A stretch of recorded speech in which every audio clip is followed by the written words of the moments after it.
انہیں شوق تھا زمین پہ رب کی مسجد بنانی ہے۔ کیا مقام ہے بر صغیر کے مسلمان کا۔ میں نے عربوں کو رشک کرتے دیکھا کہ کیا عجیب ایمان ہے بر صغیر والوں کا۔ ہم دین کے لیے 10 مرلے نہ لے سکے، نہ یمن والے، نہ مصر والے، نہ عراق والے، نہ شام والے، اور بر صغیر والوں نے لاکھوں کلومیٹر دین کے نام پہ لے لیا۔ پھر گھبرائے نہیں، 20 لاکھ جانیں دیں۔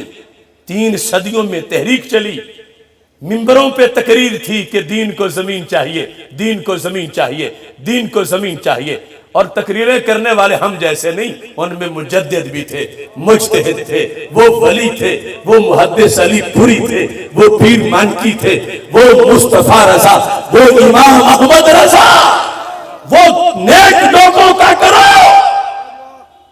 انہوں نے محنت کر کے 3 صدیوں کا جہاد۔ گھر چھوڑنا، محلہ چھوڑنا بڑا مشکل ہے، 2-4 لوگ نکلے یہ مشکل ہے۔ میں نے سنا رشک کرتے عربوں کو، کہتے ہیں کہ عجیب ہے بر صغیر کا دین کہ 2 کروڑ بندہ گھر چھوڑ کے نکلا، 2 کروڑ مہاجر۔ ہجرت مدینہ منورہ کے بعد تاریخ اسلام کے صحرا بر صغیر کے مہاجر کے سر ہے۔ 2 کروڑ انسان اس شوق میں گھر چھوڑا ہے کہ ہم نے زمین پہ مسجد بنائی ہے، مندر میں نہیں رہیں گے، مسجد میں رہیں گے۔ 2 کروڑ نے گھر چھوڑا، 20 لاکھ نے جانیں دی، 90,000 ماؤں بہنوں کی عزتیں لٹ گئیں، اور مسجد بنی تو امام خرکار آ گئے، امام غدار آ گئے، امام سرائے محل والے آ گئے، امام پاناما لیکس والے آ گئے، امام وہ کمینے آ گئے کہ جو ہولی کے جلسے میں بک بک کرے کہ رحمان اور بھگوان میں فرق ہی کوئی نہیں، ملک کا وزیر اعظم بھی ہو یہ تو جوتوں کا مستحق ہے۔ 70 سال ہو گئے مسجد میں جماعت ہی نہیں ہوئی۔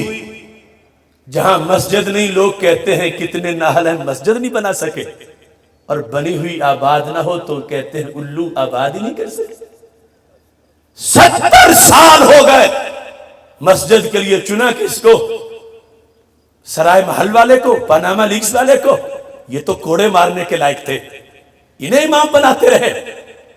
مسجد میں امامت وہ کرائے گا جو مدینے کے لقموں پہ پڑا ہوگا۔ کبھی افرنگ کے گٹروں کا کیڑا کہاں مسجد میں جماعت کرا ہے؟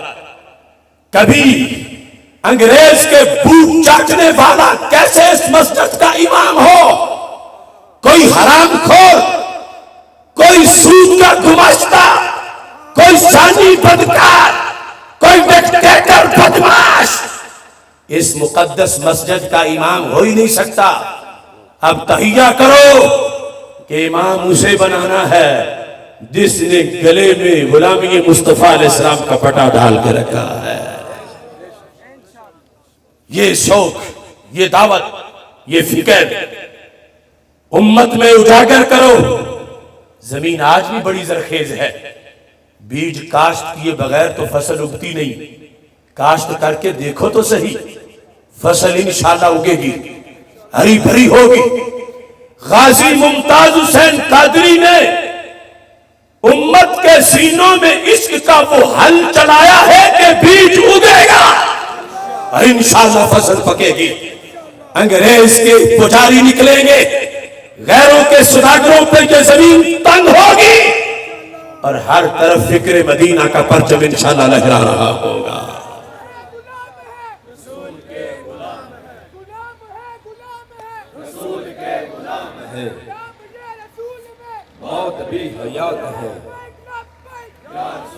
محتشم سامعین حضرات، ایک حدیث مزید ذکر کر کے اپنی بات ختم کرتا ہوں۔ میرے آقا علیہ السلام کے سامنے قیامت تک کے احوال تھے۔ آپ نے دیکھا کہ کیسے دشمن حملہ کریں گے، سازشیں کیسے کریں گے، کس چیز کو فوکس کریں گے، سب سے پہلے کہاں حملہ کریں گے۔ اگر بندے کو پتہ چل جائے کہ میرے قلعے پر کہاں پہلا حملہ ہونا ہے تو ساری فوج وہاں اکٹھی کر لے، پتہ نہ چلے تو پھر حملہ ہو جاتا ہے۔ سرکار نے فرمایا میں ترکتکم علی ملۃ بیضاء لیلھا کنہارھا، اے 15ویں صدی والو میں تمہیں بھی روشن ملت پہ چھوڑ رہا ہوں، جس کی رات بھی اتنی روشن ہے جتنا کہ دن روشن ہوتا ہے۔ میں تمہیں بتاتا ہوں کہ پہلا حملہ کہاں ہونا ہے۔ اگر سرکار نے بتایا نہ ہوتا، ہم دھوکہ کھا جاتے تو پھر افسوس نہیں تھا۔ یہاں تو سرکار بتا کے گئے، کیوں ہم نے دھوکہ کھایا؟ کیوں ہم نے فوجیں وہاں اکٹھی نہ کی جہاں پہلا حملہ ہونا تھا؟ ہم نے تو دفاع ہی نہیں کیا، ہم نے تو کمپرومائز کر لیا، ہم نے تو وہ جگہ غیروں کو خود دے دی کہ یہ حصہ ہی تمہارا۔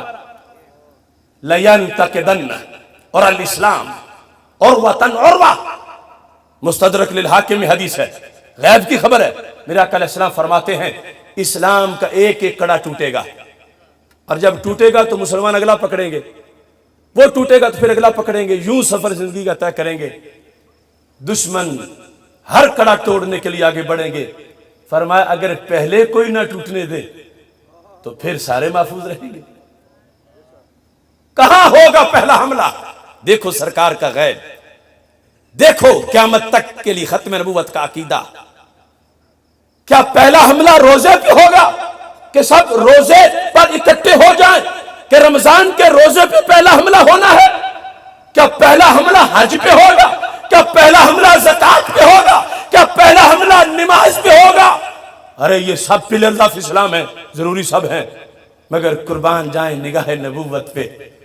فرمایا اولہن نقدن الحکم، اے قیامت تک کے مسلمانوں، نماز پہ پہلا حملہ نہیں، روزے پہ پہلا حملہ نہیں، زکوٰۃ پہ پہلا حملہ نہیں، تہجد پہ پہلا حملہ نہیں، پہلا حملہ مسلمانوں کے نظام حکومت پہ ہوگا۔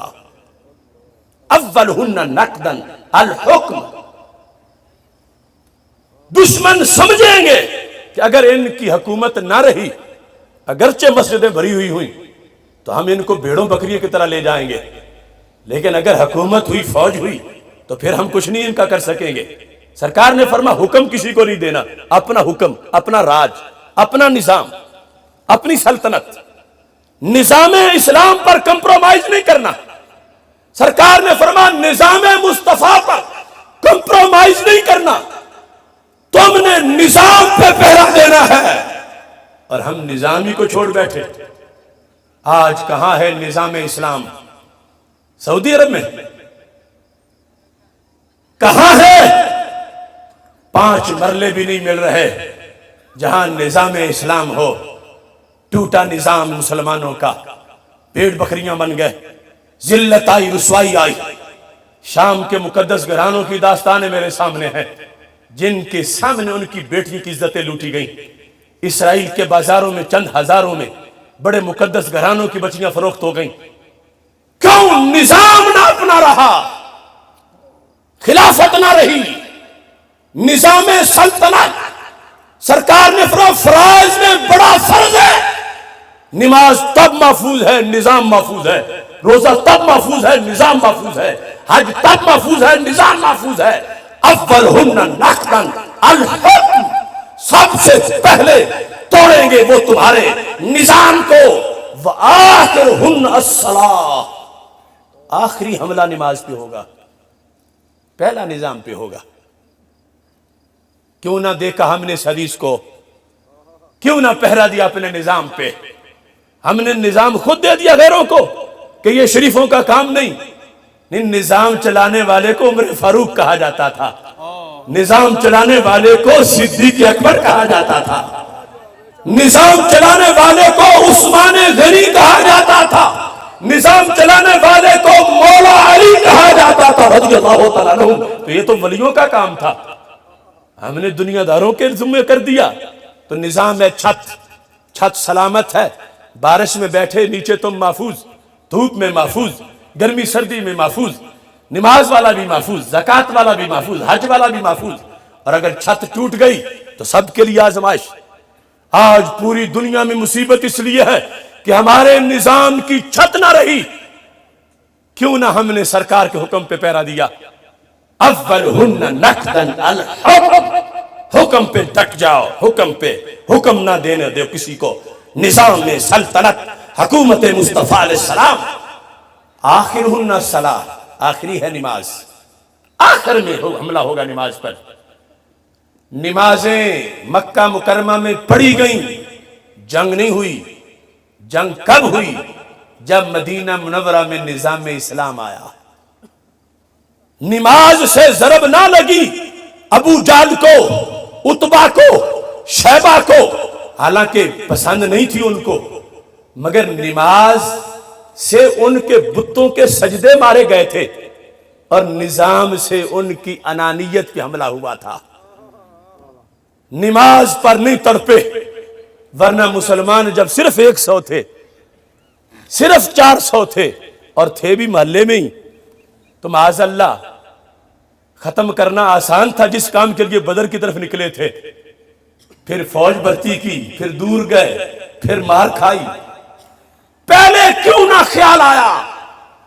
ان کی سوچ تھی یہ مسجد تک رہیں گے، ان کی سوچ تھی یہ ذکر تک رہیں گے، ان کی سوچ تھی یہ اپنے حجرے تک رہیں گے، لیکن مدینہ منورہ میں اسلام نے کہا حجرہ بھی ہمارا ہے، بازار بھی ہمارا ہے۔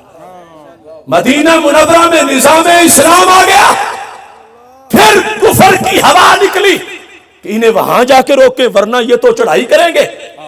تو کل کا طاغوت ابو جہل نظام سے ڈرا اور جنگوں کے لیے نکلا۔ آج کا طاغوت امریکہ نماز اسے پسند نہیں، ہماری نماز، مگر وہ کہتا ہے وائٹ ہاؤس میں رمضان میں افطاری بھی کرا لو، اذان بھی پڑھ لو، نماز بھی پڑھ لو، مگر نظام میرا ہوگا۔ ہم کہتے ہیں نماز بھی مدینے والے کی طرف سے ہے، نظام بھی مدینے والے کی طرف سے ہے۔ یہ ہے ساری بات۔ غزوے پہ غزوہ کیوں؟ جنگ نظام کی تھی۔ سجدوں پہ کمپرومائز ہو گیا اسلام میں۔ کیسے؟ امام مہدی رضی اللہ تعالی عنہ کے آنے تک جزیے کا حکم ہے۔ جزیہ کیا ہے؟ کہ جب تم نے ایک علاقہ فتح کیا، وہاں کے لوگ اگر کلمہ نہیں پڑھتے تو یہ نہیں کہ تلوار مار کے سر اتارو، انہیں کہو نظام ہمارا مان لو، ٹیکس دو، جزیہ دو، اگرچہ اپنے مذہب پہ رہو، مشروط طریقے سے تمہاری زندگی محفوظ رہے گی۔ اب وہ ہمارے رب کو سجدہ نہیں کر رہے، لیکن اسلام نے کہا سجدہ نہ بھی کرے، نظام کو نہ اکڑے۔ نظام منوایا گیا، تب ذمہ بنے گا جب نظام اسلام آنے گا۔ سجدہ نہیں کر رہا، نظام کو نہیں اکڑا، جان بخشی ہے۔ امام مہدی رضی اللہ تعالیٰ عنہ کے آنے تک وہ آئیں گے تو پھر دو ہی آپشن ہے، یا کلمہ یا سر قلم، جزیہ نہیں ہے۔ اب پہلے جزیہ ہے تو جزیہ میں جس مذہب پر ہے اسے رہنے دیا گیا، لیکن کہا اکڑنا نہیں ہمارے حکم کو، بیٹھنا ہے امیر المومنین نے کرسی میں اور تم نے آگے آ کے نیچے بیٹھنا ہے۔ امیر المومنین نے تلوار تمہارے سر پہ رکھنی ہے اور تم نے جزیہ ان کی ہتھیلی پہ رکھنا ہے۔ وَهُمْ صَاغِرُونَ کی قید لگائی، تو اکڑ کے جزیہ نہیں دینا، ذلیل ہو کے دینا، حکم ہمارا ماننا ہے۔ یہ ہے نظام کی ویلیو۔ سجدے پہ کمپرومائز ہوا، نظام پہ نہیں ہوا۔ نظام نہیں مانے گا تو حربی ہے، سر اتارو۔ نظام مانا ہے، ذمہ ہے، جان بچاؤ۔ اس اہم نظام پر آج امریکہ نے کنٹرول کر لیا، نیو ورلڈ آرڈر۔ 3 لاکھ سے زائد مسلمانوں کو شہید کیا گیا ہے ہنی مون منانے کے لیے نیو ورلڈ آرڈر کا، اور ابھی لاکھوں اس نے ایجنڈے میں رکھے ہوئے ہیں اور ہم خواب غفلت میں ہیں۔ نظام خود ہم اس کے سپرد کر دیں اور اس کے ہرکاروں کے سپرد کر دیں۔ اس واسطے اٹھو نظام کی خاطر۔ جو سرکار نے فرمایا تھا پہلے اپنا نظام بچاؤ، اس کا یہ مطلب نہیں نمازیں چھوڑو، یہ مطلب نہیں روزے چھوڑو، وہ پلر آف اسلام ہیں، ان کو رکھنا ہے، انہی کی حفاظت کے لیے ہی تو نظام ہے۔ بالغ ہونے کے بعد، صاحب نصاب ہونے کے بعد، صاحب استطاعت ہونے کے بعد وہ لازم ہیں، ان پہ قائم رہنا ہے، مگر نظام جو تاکہ نسیاں میں رکھ دیا ہے، اس نظام کی حفاظت کے لیے سوچنا ہے تنہائیوں میں بیٹھ کر۔ یہ سب سے بڑی فکر آخرت ہے، یہ سب سے بڑا تصوف ہے، یہ سب سے بڑا اصلاحی پیغام ہے، یہ سب سے بڑھ کے اصلاحی تقریر ہے، یہ سب سے بڑھ کے فساد کے خلاف پیغام ہے۔ یہ ہے جہاد اسلامی کی روح، یہ ہے آمد مصطفیٰ علیہ السلام کا مطلب۔ هو الذی ارسل رسولہ بالہدی ودین الحق لِيُظْهِرَهُ عَلَى الدِّينِ كُلِّهِ وَلَوْ كَرِهَ الْمُشْرِكُونَ۔ اس اسلام کو قبول کر کے یہ نہیں کہا حجرے میں بیٹھ جانا چپ کر کے، اسے غالب بھی کرنا ہے، ہر ایک پہ غالب کرنا ہے، ہر ایک پہ، کلی ہر ایک پہ، یہود پہ، نصارہ پہ، ہندوؤں پہ، سکھوں پہ، قادیانیوں پہ، بدمذہبوں پہ، اس کو غالب کرنا ہے۔ تو غالب سونے سے تو نہیں ہوگا، غالب نکلنے سے ہوگا، غالب قوت سے ہوگا، غالب جذبے سے ہوگا، غالب عشق رسول علیہ السلام سے ہوگا۔ اور عشق رسول علیہ السلام کی حرارت ممتاز حسین قادری کے جذبے نے عام کر دی ہے۔ اب بن گیا ہے عشق کا معیار قادری، عہد روان کا قول اور اقرار قادری، فیض رضا سے پیکر کردار قادری، صدیوں میں نور جائے گا اس شیر مرد کا۔ اب بن گیا ہے عشق کا مینار قادری، تم روکتے ہو ایک بار نام لینے سے، میں کہہ رہا ہوں برملا لکھ بار قادری، میں کہہ رہا ہوں حاکموں سے خوب جان لو، اب ہر گلی میں پاؤ گے تیار قادری۔ یہ لبیک کا نعرہ لگاتے وقت ان کو بھی پتہ چل گیا ہے کہ ان سب کے اندر ایک قادری ہے، جذبہ ممتاز حسین قادری۔ ہم نے اس کو منظم کرنا ہے، ہم نے اس کو قرآن و سنت کی روشنی میں عام کرنا ہے، ہم نے اس جذبے کو بند گلی میں بند نہیں ہونے دینا، ہم نے اس قوت کو متحد کرنا ہے۔ تحریک لبیک یا رسول اللہ صلی اللہ علیہ وسلم تمام سنی آستانوں، سنی تنظیموں کا گلدستہ ہے، یہ ہر سنی کی تنظیم ہے۔ ہم انشاءاللہ اتحاد کے جھنڈے کے نیچے تمام سنی تنظیمات کو اکٹھا کر کے اگلے الیکشن میں غازی کے قاتلوں سے بدلہ لیں گے اور یہ واضح کریں گے کہ یہ ملک یزیدیوں کا نہیں، یہ ملک نبی کے غلاموں کا ہے۔ ممتاز قادری تیرے جان نثار، ممتاز قادری تیرے جان نثار، ممتاز قادری تیرے جان نثار، لبیک لبیک یا رسول، لبیک لبیک یا رسول۔ تنظیم سازی کے لحاظ سے حضرت مولانا خاور حسین نقشبندی صاحب یہ تحریک لبیک یا رسول اللہ صلی اللہ علیہ وسلم کے ضلع سیالکوٹ کے امیر ہیں، اور یہ وہ امیر ہیں جو ہر زمانے میں ان تحریکات کے اندر کوئی جڑی بوٹی نہیں، یہ شروع سے ہی اس رستے میں امیر بن کے چل رہے ہیں۔ پہلے تھے تحریک صراط مستقیم ضلع سیالکوٹ کے امیر، اور اب بھی ہیں۔ جب تحریک رہائی غازی ممتاز حسین قادری بنی تو بھرے مجمع میں مجھ سے پوچھا گیا سیالکوٹ میں کون ان مشکل حالات میں کھڑا ہوگا، تو میں نے کہا مولانا خاور حسین کھڑے ہوں گے۔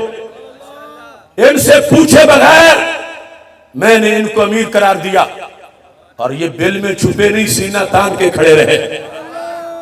جس وقت تحریک رہائی کے بعد تحریک لبیک یا رسول اللہ صلی اللہ علیہ وسلم بنی تو پھر ہوا کہ اب کون ہوگا، میں نے کہا مولانا خاور حسین ہوں گے، اور یہ ہر وقت کندھے سے کندھا ملا کے چلے ہیں، اور اب ان میں کوئی کمی نہیں آئی کہ ہم ان کو پیچھے ہٹائیں، یہ آج بھی ہمارے امیر ہیں۔ تحریک لبیک یا رسول اللہ صلی اللہ علیہ وسلم ضلع سیالکوٹ کے امیر مولانا خاور حسین نقشبندی صاحب ہیں، اور فارم پاس ان کے موجود ہیں، الغالبون سے فارم لے لیں، تحریک صراط مستقیم سے لے لیں، ان سے لے لیں۔ اور یہ جو شخصیات ہمارے ساتھ سٹیج پہ بیٹھی ہیں، ناموس مصطفیٰ علیہ السلام اور نظام مصطفیٰ علیہ السلام کے لیے انہوں نے اپنے سب کچھ قربان کرنے کا حلف اٹھایا ہوا ہے، اور یہ ہی ہماری دعوت ہے کہ یہ پیران طریقت، یہ شیوخ الحدیث، ہم ان سے علیحدہ کوئی پرواز نہیں کرنا چاہتے، ہم ان سب کو ان کی قیادت میں، ان کی سرپرستی میں انشاءاللہ آگے بڑھیں گے، اور یہ پیغام آگے چلتا جائے گا اللہ کے فضل سے۔ تو رمضان المبارک کے مہینے میں خصوصی طور پر جہاں دروس قرآن و سنت فہم دین کا اہتمام کرنا ہے، وہاں آپ حضرات نے بالخصوص تنظیم سازی پر بھی خصوصی طور پر توجہ دینی ہے اس عظیم مشن کے لیے۔ اور اس میں صاحبزادہ حامد رضا سیالکوٹی صاحب آپ ڈی چوک میں ہمارے ساتھ تھے، اور ہم چاہیں گے کہ اس دیش میں نظام مصطفیٰ صلی اللہ علیہ وسلم کے نفاذ کے لیے بھی دوسرا کوئی بندہ، اناڑی، کوئی کھلاڑی، کوئی کسی طرح کا شخص اس مسجد کا امام نہیں ہو سکتا. اس مسجد کے امام مدینے والے کے غلام ہو سکتے ہیں، اور اس مشن کے لیے نکلنا ہے. اپنی بات اس بات پہ ختم کر رہا ہوں، جس چیز کی آج ضرورت ہے وہ سنی کی بیداری ہے. گر جاگ گیا یہ سنی تو پھر ہر طاقت پہ بھاری ہے. ہر کوئی اپنے مسلک سے وابستہ رہ کے جیتا ہے. کیوں سنی اپنے مسلک کے اظہار سے اب تک آری ہے؟ کتنے افسوس کی بات ہے، ہماری پارلیمنٹ میں سکھوں کا ترجمان بھی بیٹھا ہے.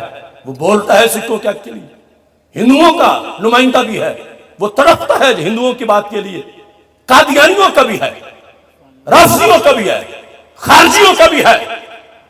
اگر نہیں تو ہم 90% سنیوں کوئی نہیں، ہمارا نمائندہ ہی کوئی نہیں. شاید کوئی کہے فلاں پیر صاحب ہیں، ہمارے فلاں چودھری صاحب ختم پڑھاتے ہیں، وہ MLA ہیں. میں تب مانوں جب کوئی ممتاز قادری کے حق میں بولا ہو. میں تب مانوں جب کوئی اس وقت جس کسی نے چپ کا روزہ توڑا ہو. جو غیروں کی بیساکھیوں پہ جائیں اور ان کے تیور دیکھیں، ہم انہیں اپنا کیسے مانیں؟ سنی تشخص پہ چلو، سنی قوت پہ چلو، سنی جھنڈے کے نیچے چلو، سنی کو سنی ووٹ دے کر پارلیمنٹ میں لے جاؤ. تمہارا ایک شیر بھی سب پہ بھاری ہوگا، تمہارا ایک ووٹ بھی لوہا منوائے گا. اگر امام شاہ احمد نورانی بھٹو اور بگٹی جیسوں کو لگام دے سکتے ہیں تو شاہ احمد نورانی نہ صحیح، آج کے علماء و مشائخ ان بونوں کو جو اسمبلی میں بیٹھے ہیں گھور کے بھی دیکھیں گے تو ان کی ہوا نکل جائے گی اور بات ہماری مانی جائے گی. اس واسطے یہ سوچو، یہ مستقبل کی بات، اس کے لیے تڑپو. ہمارا نمائندہ کوئی نہیں، مسجدوں کے سپیکر بند ہو، ہمارا نمائندہ کوئی نہیں. اماموں پہ پرچے ہو، ہمارا نمائندہ کوئی نہیں. میلاد پہ پابندی لگے، ہمارا نمائندہ کوئی نہیں. کرسمس ٹرین چلائی نصارہ نے اسلام آباد سے لے کر کراچی تک، اور ہر سٹیشن پہ اسلام خلاف تقریریں کی. تو جو ملک میلاد کی برکت سے بنا، اس میلاد ٹرین کیوں نہیں چل سکتی؟ ہماری زبان ہی پارلیمنٹ میں تو ہمارے 80% ہونے کا فائدہ کیا ہے؟ اس واسطے یہ سوچو، ہر کوئی اپنے مسلک سے وابستہ رہ کے جیتا ہے. کیوں سنی اپنے مسلک کے اظہار سے اب تک آئی ہے؟ روزانہ اگر تم 24 بار بھی اپنے آپ کو سنی کہو، حجرے میں نہیں، بازار میں، رشتہ داروں کے سامنے، یا ڈیرے پر، یا فیکٹری میں، یا کسی فورم پر کہو میں سنی ہوں، میں ہوں داتا گنج بخش والا، میں ہوں امام احمد رضا والا، میں ہوں معین الدین چشتی اجمیری والا، میں ہوں مجدد الفیصانی والا. 24 بار صرف سنی ہونے کا اعلان کرو، دیکھو 1 سال کے بعد تجھے منظر کیا نظر آتا. سر وہ جھکائے جس کے اندر بدبو ہو. خوشبوؤں والوں کو تو منہ کھولنا چاہیے. ڈھکن اتارو، زمانہ تاریک ہو رہا ہے، بدبوداروں کی بدبو سے معاشرہ بھر رہا ہے. وہ ڈیزل جیسے لوگ، وہ اس پاکستان کے غداروں کے ٹولوں کے ہرکارے، وہ بدمست امریکی ہاتھی تمہارے گلشن اجاڑتے پھرتے ہیں اور تمہیں خبر نہیں. ہر کوئی اپنے مسلک سے وابستہ رہ کے جیتا ہے. کیوں سنی اپنے مسلک کے اظہار سے اب تک آری ہے. مت ڈرنا ان بدخواہوں سے، مت ڈرنا ان تنگ راہوں سے. جب ساتھ ہیں طیبہ کے والی، پھر آگے کیا دشواری. کل بھکی شریف میں لبیک یا رسول اللہ صلی اللہ علیہ وسلم کانفرنس تھی، جنت میرج ہال. میرے بارے میں انہوں نے 2 ہفتے سے کہا کہ ضلع منڈی میں داخل نہیں ہوگا. پھر کہا داخل ہو گیا تو بھکی شریف میں نہیں ہوگا. بھکی شریف پہنچ گیا تو جنت میرج ہال نہیں پہنچنے دیں گے. تو میں نے کل تقریر میں کہا کتنے نادان ہو. ہم جن کے کارکن ہیں وہ آقا ایسے ہیں، ان کے کارکنوں کے لیے جنت الفردوس جانا آسان ہے، جنت میرے جہاد میں جانے میں کیا مشکل ہوگی؟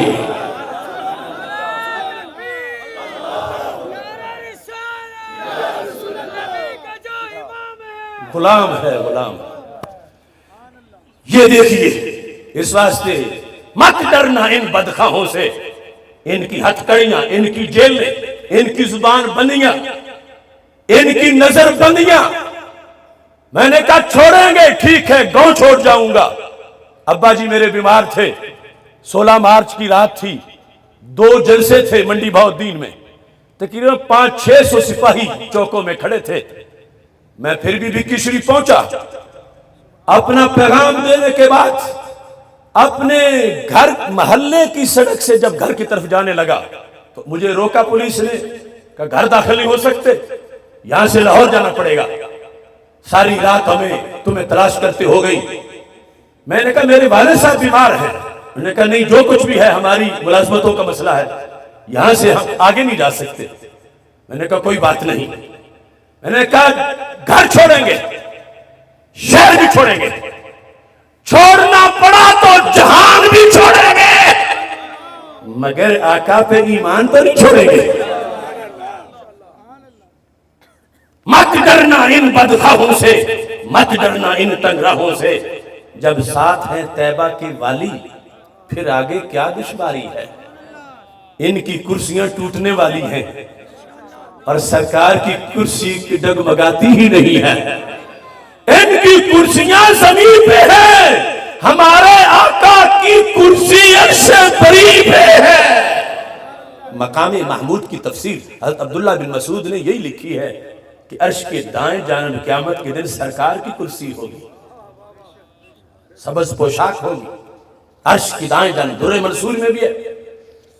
مت ڈرنا ان بدخواہوں سے، مت ڈرنا ان تنگراہوں سے. جب ساتھ ہیں طیبہ کے والی، پھر آگے کیا دشواری؟ جس دور میں ملت کے غازی سولی پہ چڑھائے جاتے ہوں، وہ طرز حکومت ملت سے مکاری ہے، غداری ہے. انگریز کے سب نوکر جا کر اس ملک سے بستر گول کریں، اب راج اسی کا آئے گا، ممتاز سے جس کی یاری ہے. باطل کا دشمن مارا کر، باطل کا دشمن مارا کر، باطل کا دشمن مارا کر. انگریز کے سب نوکر چاکر، انگریز کے سب نوکر چاکر، انگریز کے سب نوکر چاکر، وہ سورن سنگھ والا ہو، وہ پاناما لیکس والا ہو، وہ سرائے محل والا ہو، وہ لندن کا سورما ہو، انگریز کے سب نوکر چاکر اس ملک سے بستر گول کریں، اب راج اسی کا آئے گا، ممتاز سے جس کی یاری ہے. جب تک بھی زندہ رہنا ہے، حق قول زبان سے کہنا ہے. کیا ڈر ہے موت کا اے آصف، جب جانا اپنی باری ہے. یہ جو کچھ میں نے کہا، جو کچھ آپ نے سنا، اس پہ حلف اٹھانا ہے. لبیک یا رسول اللہ صلی اللہ علیہ وسلم کے نعرے سے عرش کی آنکھ بھی دیکھ رہی ہے، مدینہ منورہ سے بھی کرم ہو رہا ہے.